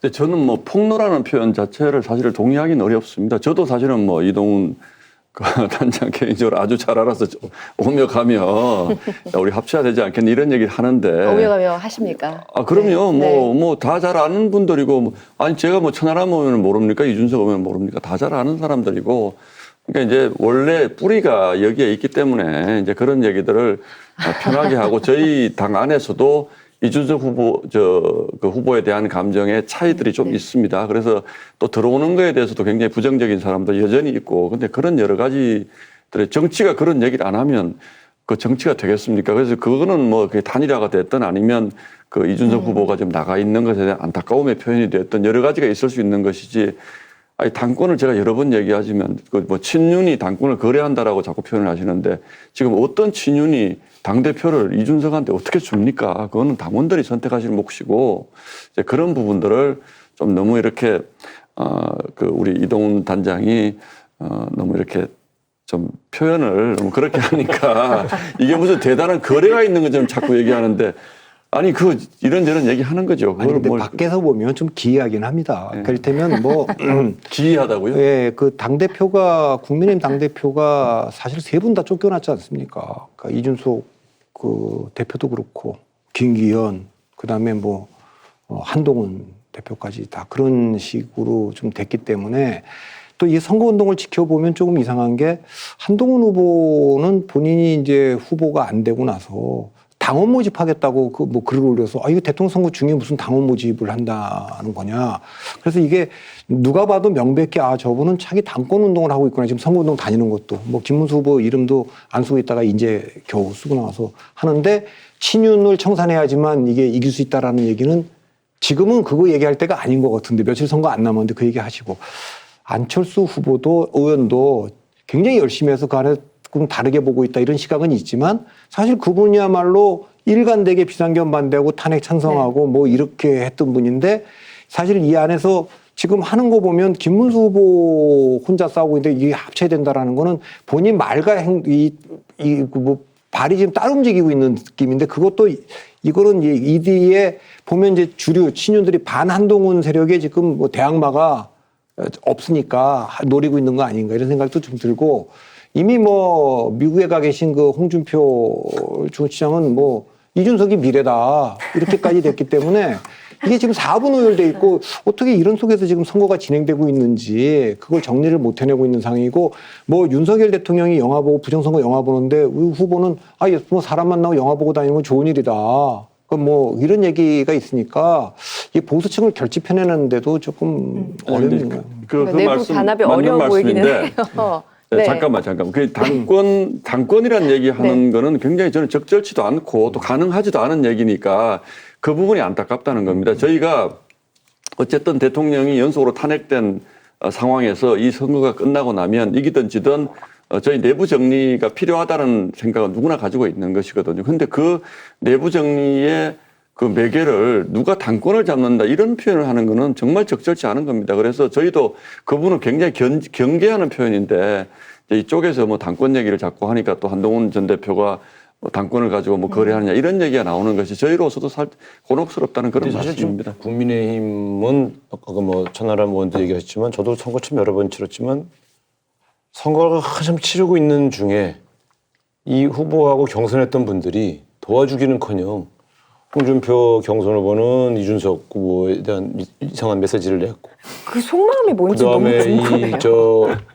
한 후보는 또 선거 한참 진행 중인데 친윤 막 공격하고 있잖아요. 네, 저는 아니 차라리 그냥 안 도울 거면 숨어 있지 나와서 저렇게들 내부를 갈등을 일으키는 언사들을 쓰나 그 보면 저런 모습 때문에라도 심판하겠다고 하는 사람들이 늘어나고 있어요. 제가 이 현장을 많이 다니니까 그러니까 저는 보통 선거 때 저런 모습 안 보이려고 노력하는데 저렇게 통제가 안 되나? 그래서 그렇죠. 사실은 내부도 저렇게 어지러운데 어떻게 이준석 후보하고 다니다가 되겠냐? 저는 이제 그런 우려가 있어요. 유권자들은 너무 이제 혼란스러운 것 제가 같고. 느끼기에는 홍준표 당신이 시장의 미래의 그 보수의 미래니까 이번에 단일화를 해서 우리 보수를 잘 통합해라 그런 말씀도 저는 너무 거의 국내 너무 관심법 아니십니까? 저 질문하겠습니다. 이렇게 같은 얘기가 여러 차례 제가 민망하지만 그러니까 이제 그 이준석에 대한 투표는 사표가 아니고 미래에 대한 투자다라고 이제 홍준표 전 대구시장이 이제 지금 하와이에 계신데 이런 얘기를 하셨단 말이에요. 그러니까 이준석 후보를 지지하는 듯한 메시지를 냈고 국힘으로부터 마음을 닫아버렸나 아니요. 이런 보수 생각도 전체를 들고. 지지하는 겁니다. 보수 전체를 지지하고 이준석 후보는 어떤 포지션이 됐든 미래니까 현명하게 잘 생각을 해라라는 의미도 있을 수 있는 거죠. 아니 근데 제가 보기에는 아니 지금 짧은 한 줄의 문장을 올렸는데 우리 이제 신동호 의원께서는 이제 미래를 위한 투자라고 미래에다 방점을 찍으셨는데 저는 딱 사표에다 방점을 찍었다고 봅니다. 그 이준석을 찍는 표가 사표가 아니다라는 거예요. 그럼 둘 중에 하나인데 이제 그 이준석에 대한 지지 선언이라고 해석할 수도 있고요. 또 하나 해석은 그게 아니라 그분이 왜 정치 감각이 뛰어난 분이에요. 전략적으로 이재명 후보를 막아야 되겠는데 김문수 후보 사퇴시킬 수도 없고 자 그러면 보수 지지층들이 이준석으로 이동을 해서 이거 이준석으로 민심엔 단일화하는데 거기다 힘을 좀 실어준 거 아니냐. 좀 그러니까 여기서 얘기는 찍는 사람들은 계속 찍는 걸 유지하라고 하는 그럴 때 쓰는 게 사표가 아니다라고 얘기를 하는 거지 미래라고 하는 뒤에는 그거는 뭐 저는. 아니 저도 당연한 게 아니 지금 이게 대선을 하고 있고 후보가 있는 상황이잖아요. 그러면 어떤 특정 후보를 거론하면서 여기 찍는 표가 사표가 아니다. 마음 걱정하지 말고 찍어라라고 하는 거면 이 후보 도와주겠다는 거죠. 뭐 이 후보 도와주면서 뭐 다른 후보에 합쳐라 이런 얘기는 저는 아닐 거라고 생각하고 그리고 지금 홍준표 후보 같은 경우도 국민의힘의 현재 상황이 바람직하지 않다라고 보는 거 아니겠습니까? 네. 그러면 이런 상황에서 국민의힘 지지자라 하더라도 오히려 이준석 후보를 선택해 주시는 것이 전체적인 보수 진영의 미래를 위해서도 좋다. 저는 그런 뜻을 좀 가지고 있는 거다 생각합니다. 예. 네, 예. 알겠습니다. 자, 홍준표 전 시장의 이야기는 계속해서 나오고 있네요. 저희가 사실 모래시계를 준비했었습니다. 네. 근데 약간 시간이 없어서 30초밖에 얘기를 안 들어서. 네, 저희가 아까 이제 생방송 때 이제 왜 각 당의 후보여야만 하는지 우리 국민 여러분께 이제 말씀 부탁드립니다라고 1분의 시간을 드리려고 했어요. 이 모래시계를 뒤집으면 딱 1분이 됩니다. 그런데 아까 TV 생방에서 하지 못했기 때문에 30초만 짧게 듣기는 너무 아쉬웠었어서 네, 이 시간에 지금 한번 이야기를 듣고 싶고요. 또 혹시 압니까? 여기 계신 분들 가운데 몇 년 뒤에 대선 후보가 나오실 수도 있지 않을까요? 라는 게 이제 저희 제 자랑해도 됩니까? 네. 내심에. 네. 아무튼 그래서 제가 이렇게 각 분께 이렇게 이 모래시계가 생각보다 모양새가 괜찮습니다. 네, 약간 트로피처럼 보이기도 하고요. 저희 팀이 신경 써서 마련한 것 같아요. 이걸 홍준표 후보를 연상하게 하는 모래시계 아니에요? 그러네요. 아까 또 음악도 딱 그렇게 나오고. 국민의힘이 불리한 거잖아요. 또 여기서 또 그런 해석이 가능해요. 네, 알겠습니다. 그러면은 네, 지금부터 각 한 분께 이걸 모래시계를 어느 쪽에 두면 좋을까요? 요렇게 각 후보님 바로 앞에 딱 정중앙에 오도록 저희가 놓아보도록 하겠습니다. 됐을까요? 네. 각 의원님께 후보가 아니고 각 당의 의원님들로부터 네, 후보에 대한 이야기를 들어보도록 하겠습니다. 발언하시기에 앞서서 직접 모래시계를 돌려주세요. 1분이 정확하게 시간이 지날 겁니다. 어느 분부터 하실까요? 저부터 할까요? 네, 좋습니다. 천하람 의원님, 왜 이준석 후보가 대통령으로 당선돼야 합니까? 비상계엄을 겪은 다음의 대통령은 왕이 아니고 저희가 일시킬 수 있는 40대 대통령이었으면 좋겠습니다. 저는 100번의 계엄보다 이번에 이준석을 대통령으로 당선시켜 주시는 것이 우리 정치에 더 큰 변화를 이끌어낼 것이다라고 확신을 합니다. 170석, 우당까지 합치면 189석에 이르는 어마어마한 권력자가 대통령 권력을 또 가져가지고 정권을 교대해가면서 상대방을 악마화하고 처벌하는 그런 정치가 지긋지긋하시다면은 저는 정말 대화와 토론을 가지고 설득으로 정치를 이끌어낼 수 있는 40대의 글로벌 리더 우리 이준석 후보를 꼭 선택해 주시기를 바란다라는 말씀드리고요. 네. 그리고 저는 대한민국의 대통령이라는 것이 답답하지 않았으면 좋겠습니다. 그냥 앞으로 어떻게든 잘 될 거야. 낙관적으로 보면 됩니다. 왜 당신이 이렇게 극단적이세요라고 하면서 토론을 막으려고 하는 사람이 아니라 포지션을 명확하게 하고 국민들과 대화하고 토론하는 그런 진취적인 대통령 이번에 꼭 이준석 선택해 주시기를 부탁드리겠습니다. 알겠습니다. 넘어갔네요. 1분 10초 쓰신 것 같습니다. 네, 70초로 말씀해 주셨고요. 신동욱 의원님, 왜 김문수 후보가 대통령이 돼야 합니까?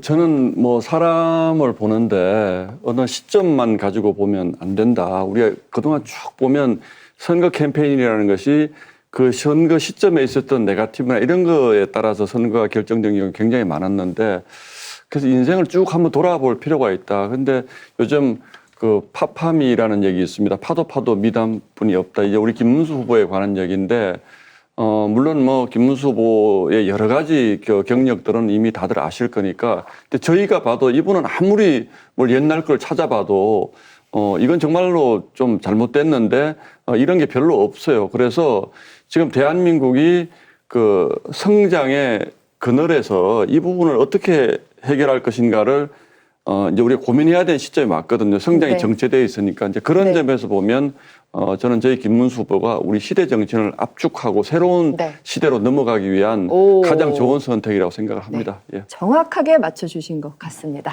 설명 감사합니다. 네, 그리고 마지막으로 우상호 의원님, 왜 이재명 후보가 대통령이 돼야 할까요? 네. 선거라고 하는 것은 이제 과거에 대한 평가이면서 미래에 대한 선택입니다. 어떤 과거에 대한 평가를 하느냐. 이번 선거는요. 윤석열 대통령의 계엄령 선포하고 김건희 여사의 부정부패를 심판하는 선거입니다. 그 심판하지 않으면 그거 앞으로 또 어떤 대통령이 돼도 그 똑같은 행위를 할 수 있기 때문에 그렇습니다. 그리고 또 미래에 대한 선택인데 그러면 이 미래에 대한 선택은 어떤 선택이냐면 계엄령 때문에 다가온 민주주의 위기, 그다음에 경제 위기, 평화 위기 이런 것들을 극복할 사람이 누가 적임자냐 이걸 보는 건데요. 김원수 후보는 솔직히 한덕수 후보에게 양보하겠다고 약속하고 행제한 대통령 후보 아닙니까? 그러니까 준비가 안 돼 있어요. 그 대선 후보 된 지 벌써 2주, 3주밖에 안 된 분이 뭘 준비를 합니까? 그러나 이재명 후보는 지금 10년을 준비했단 말이에요. 그리고 서민 출신이니까 서민을 위한 정책들을 많이 갖고 있어요. 그래서 네. 이번 대선에서 이재명 후보가 돼야 위기도 극복하고 네. 서민 경제도 회복할 수 있다. 이렇게 호소드립니다. 좋습니다. 세 분의 말씀 감사드립니다. 살짝 오버한 것 같기도 하고 그렇지만 다 세 분 모두 잘 시간을 맞춰서 말씀해 주셨습니다. 시청자 여러분께서 9일 뒤 대통령을 이제 투표 선택하는 데 좀 도움이 되셨으면 좋겠고요. 우리 박성민 대표님을 위한 모래시계도 저희가 마련을 했는데 여기 앞에 소품으로 지금 잠시 사용을 하고 있어요. 이게 박 대표님께 이제 생방 마치고 드리려고 합니다. 네. 오늘 함께 하시면서 꼭 하시고 싶었던 이야기 있으시면 어떤 부분 전해주시겠습니까? 아니 저는 뭐 특별히 더 덧붙일 말이 없습니다. 네, 없으십니까? 예, 좋습니다. 그렇다면은 오늘 이렇게 유튜브 라이브 오늘 TV 생방송에 이어서 또 정말 진솔하고 화끈하게 이야기해 주셨습니다. 네 분께 진심으로 감사드립니다. 투표는 총알보다 강하다라는 말이 있습니다. 미국의 16대 대통령 에이브라함 링컨이 한 말입니다. 피를 흘리지 않고도 국가를 바꾸는 힘, 그것이 바로 이 투표, 한 표의 무게라는 의미가 실려 있는 말인데요. 투표는 총알보다 강하고 그 힘은 오직 우리 국민들의 손끝에서 시작됩니다. 이제 선택의 시간이 얼마 남지 않았습니다. 국민 여러분은 어떤 분을 뽑으실까요? 저희는 여기서 인사드리겠습니다. 개표방송 6월 3일 KBS 개표방송 함께해 주시길 부탁드립니다. 고맙습니다.